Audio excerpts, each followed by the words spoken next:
Hi, I'm Peter Orker of Peter Orker Piano Tuition.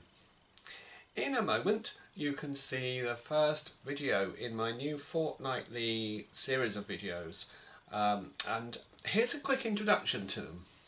Perhaps you were kind enough to follow my previous set of videos, the A to Z of piano composers and pianists, and you might remember that I promised something new for 2021. Despite COVID, one nice thing did happen to me in December. I was awarded my PhD from the University of Nottingham. I get to be called Doctor. How cool is that? So that's why I'm calling my next video series Dr. Peter's Guide to Classical Music. I've even got a new logo. Check it out here. It's pretty cool, isn't it? So maybe I should be a DJ, or I'm actually going to invent a new thing. I'm going to be a classical music DJ or a CJ, and you'll be able to hear about the stories behind some of the most famous works that have ever been composed. Works that everyone really should know, and you'll be finding out what makes them tick. Well, today's Dr. Peter's Guide looks at a work by Berlioz. If you're looking for a really dramatic story, both behind and inside the music, you don't have to look any further than Hector Berlioz's Symphonie Fantastique, composed in 1830. You'd think only an incurable big head would call his symphony fantastic, but he meant it in the sense of being steeped in fantasy, and yet the origins of the music are autobiographical. In fact, forget grand opera, the whole thing wouldn't be out of place in a soap opera. Well, Symphonie Fantastique is an excellent example of something we call program music. In other words, the music tells a story but doesn't use any words. There is no singing, for example, and there's no narration. It's all told, the story is all told through the music. Think of it as a bit like film music without the film. Berlioz chose to take this approach with his symphony, even though most symphonies at that time, and to be fair since, were not programmatic. There is a hint of atmosphere in Beethoven's Sixth Symphony, the Pastoral, but it's not really telling a story like Symphonie Fantastique does. Also, Berlioz decided to depart from the usual four-movement structure of a symphony to make Symphonie Fantastique a five-movement symphony. And this is primarily, as we shall see, driven by the demands of the story. So, let's dive into the backstory of how this amazing work came to be written. I mentioned that the work is partly autobiographical. It has a subtitle, Episodes in the Life of an Artist. Well, of course, the artist concerned is Berlioz himself. In 1827, coincidentally the year of Beethoven's death, Berlioz went to see a production of Hamlet in Paris. Playing the part of Ophelia was an Irish actress called Harriet Smithson.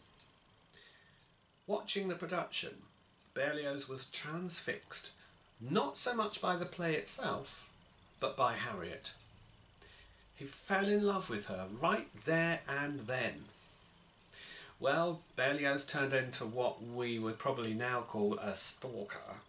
It's probably a good job there was no social media in those days, but he did the 19th century equivalent and bombarded Harriet with dozens of love letters.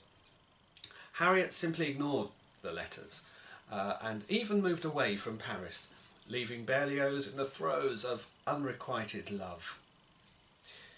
Well, Berlioz came up with a cunning plan to win Harriet's affection. He wrote her a symphony, Symphonie Fantastique, and he put all his feelings of love and despair into it in the form of a story, hoping that she would be inspired to let the composer sweep her off her feet and up into his arms and live happily ever after. Trouble is, I think he got a bit carried away with the more fanciful bits of the story. As we shall see, there are murders, executions, witches, hallucinations, ghosts, and an ending which is far from a happy one. I don't think it helped that Berlioz concocted much of the story whilst under the influence of opium. Leonard Bernstein described the symphony as the first psychedelic piece of music, way before some of the excesses of rock music in the 1960s and 70s. So, let's now take a look at the actual plot of the symphony, and most important, what happens in the music. Berlioz provided some written notes on the story, and he stipulated that these should be printed in the programme of any performance. The first of the 5 movements is called Reveries and Passions. Kind of tells you all you need to know, doesn't it? Berlioz wrote in his programme note, "A young musician sees for the first time a woman who unites all the charms of the ideal person in his imagination, and he falls desperately in love with her. By a strange anomaly, the beloved image never presents itself to the artist without being associated with a musical idea. This melodic image keeps haunting him ceaselessly." Well, this melodic image, or as Berlioz called it later, idée fixe, in English, fixed idea, is essential to our understanding of what makes Symphonie Fantastique tick. It's basically what Wagner would have called a leitmotif. In other words, it's a little tune which is used to represent a character or an idea within the musical work.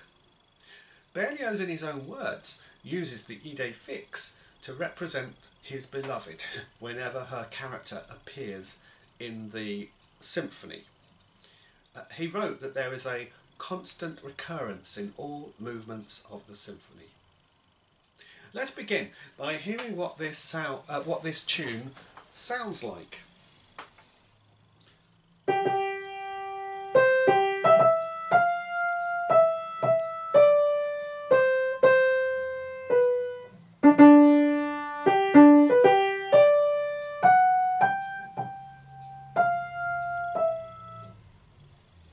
Well, that's how it starts.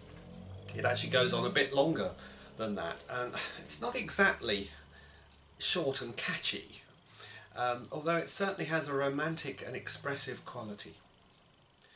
Berlioz writes of dreamy melancholy, upsurges of aimless joy, delirious passions, and outbursts of fury and jealousy. So yeah, pretty much your average soap opera love affair. Well, let's now have a listen to the idée fixe in context, along with some of the romantic and passionate stuff from the first movement of Symphonie Fantastique.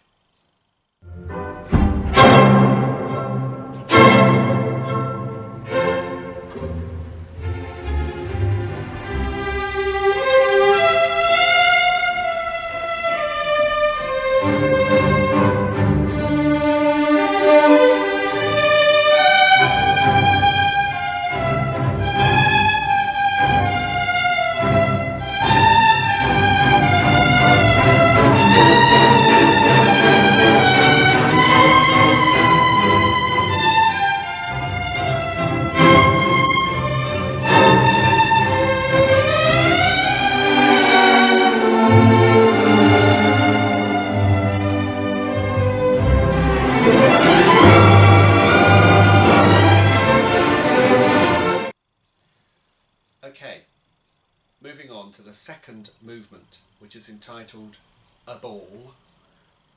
All 19th century love stories have to have a masked ball in them somewhere, don't they?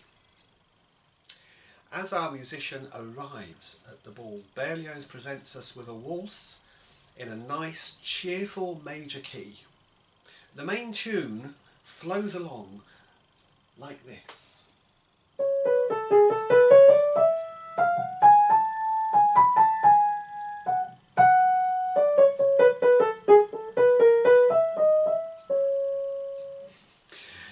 But the waltz is interrupted when the composer's beloved arrives on the scene. Take a listen to this. Notice how the idée fixe tune is mixed up with the waltz tune that I just played. It's like a 19th century edition of a mashup, I suppose.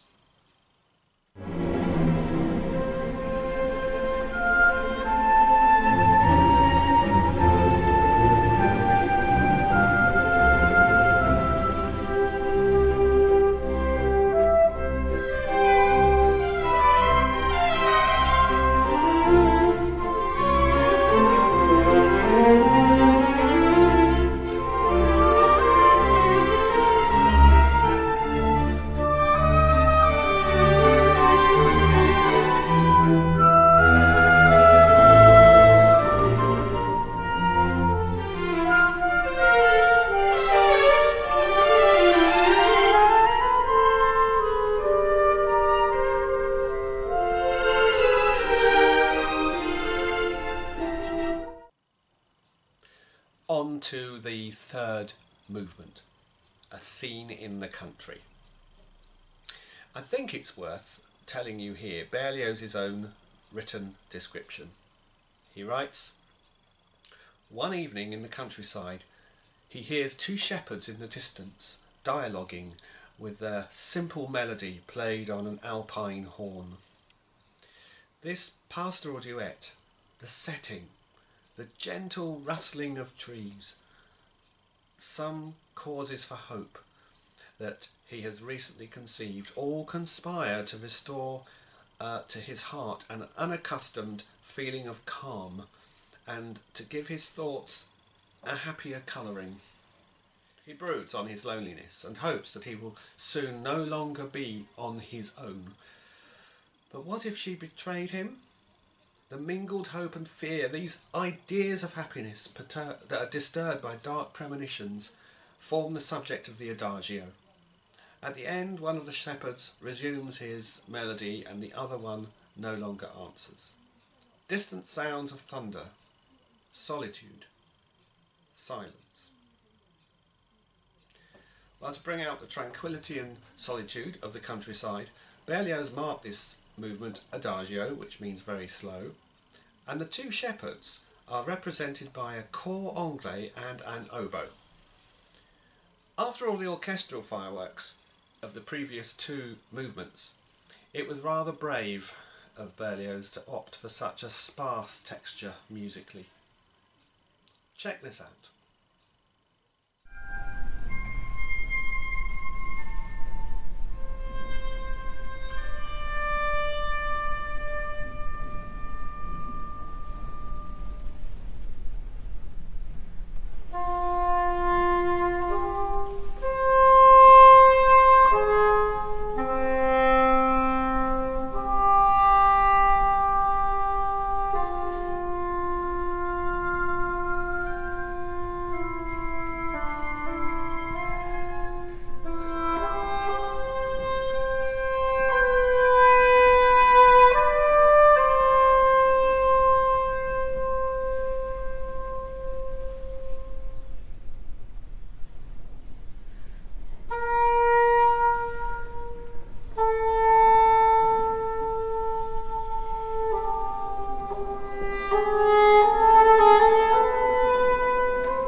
Remember that our musician is quietly listening to the shepherd's dialogue and thinking about his beloved.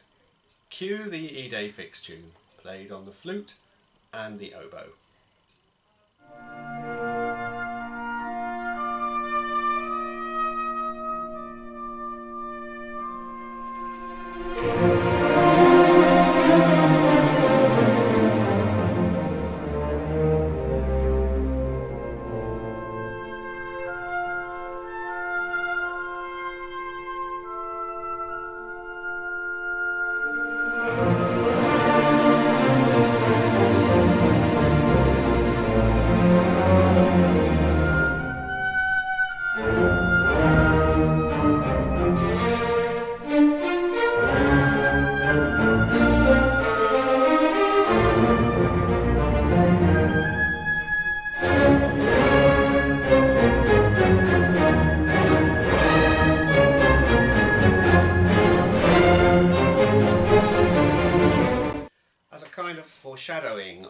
the stormy drama that is about to burst out in the next two movements. A scene in the country concludes with the distant sound of thunder, represented by a quartet of timpani.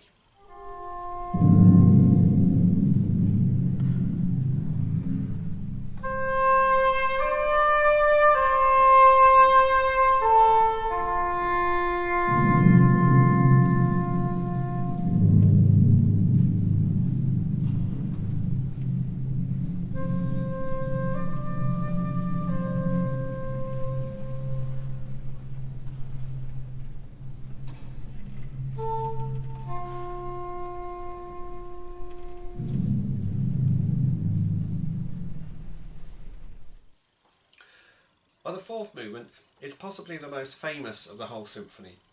I've even occasionally heard it performed as a standalone piece in a concert. I'm talking about the infamous March to the Scaffold, which took Berlioz just one night to compose, possibly the quickest any composer has written a piece of symphonic music. He must have been truly inspired. So once again, let's see what Berlioz himself says about the story at this point in his programme note. Convinced that his love is spurned, the artist poisons himself with opium. The dose of narcotic, whilst too weak to cause his death, plunges him into a heavy sleep, accompanied by the strangest of visions. He dreams that he has killed his beloved, that he is condemned, led to the scaffold, and is witnessing his own execution. The procession advances to the sound of a march that is sometimes sombre and wild, and sometimes brilliant and solemn, in which a dull sound of heavy footsteps follows without transition the loudest outbursts. Well, it begins with a menacing sound of timpanis and hushed French horns playing this syncopated march tune.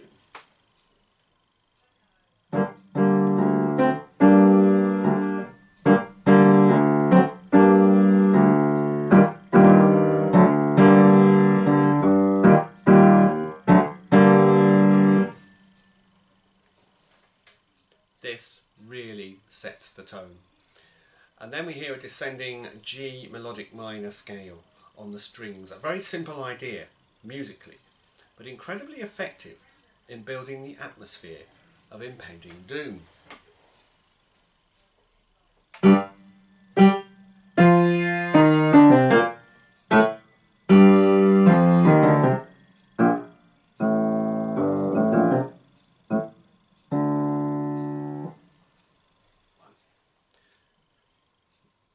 But after a fairly comprehensive workout involving these string scales, the entire brass family, this is a massive orchestra by the way, blasts out what is really the principal musical idea of the movement.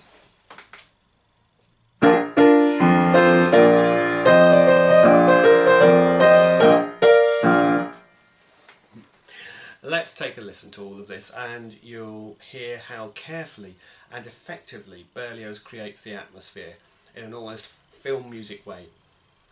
If you listen closely, you'll even be able to hear the wheels of the horse-drawn carriage taking our composer to the place of execution, rattling along on the cobbled streets of Paris. By the way, it's the bassoons playing high up in their register. But it's an astonishingly effective painting with sound.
through several repeats.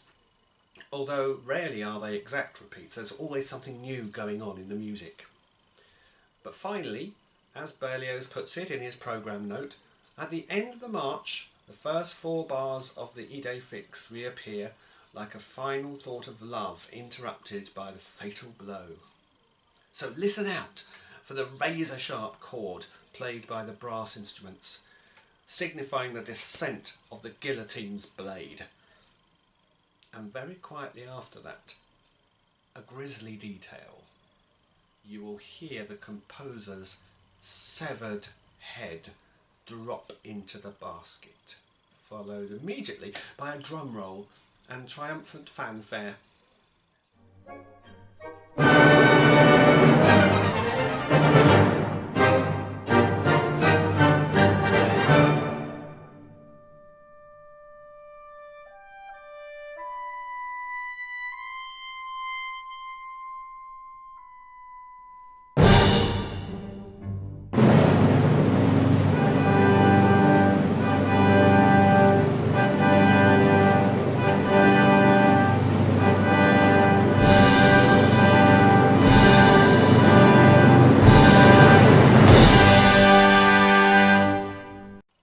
You wouldn't think the story could get any more dramatic, would you? But it does. In the 5th and final movement, Witch's Sabbath, Berlioz pulls out all the stops. The programme note tells us that the ghost of the musician, having been executed, sees himself at a witch's sabbath in the midst of a hideous gathering of sorcerers and monsters of every kind who have come together for his funeral. Strange sounds, groans, outbursts of laughter, distant shouts which seem to be answered by more shouts.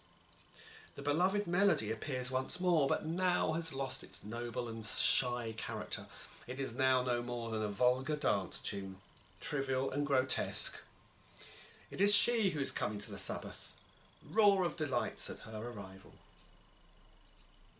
Berlioz gives this distorted version of the Idée fixe to the shrill E-flat clarinet, later joined by the rest of the orchestra.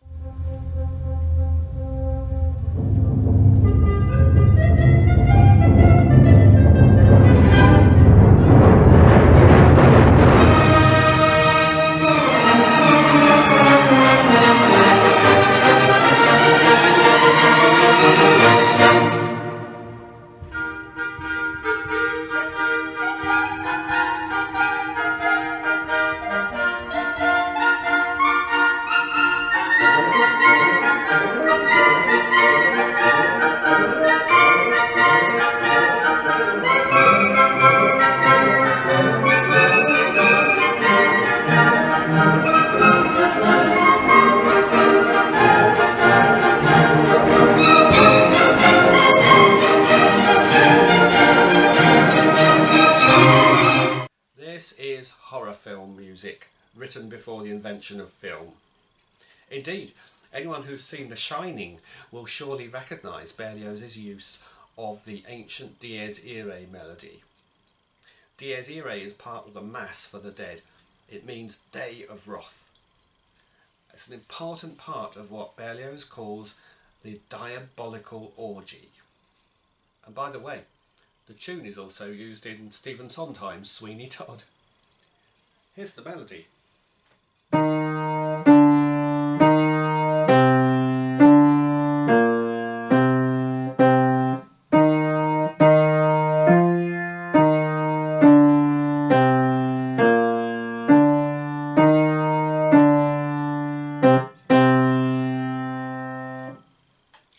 And here is how it appears in the symphony.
said that Berlioz's reason for writing this symphony was to entice Harriet Smithson to marry him.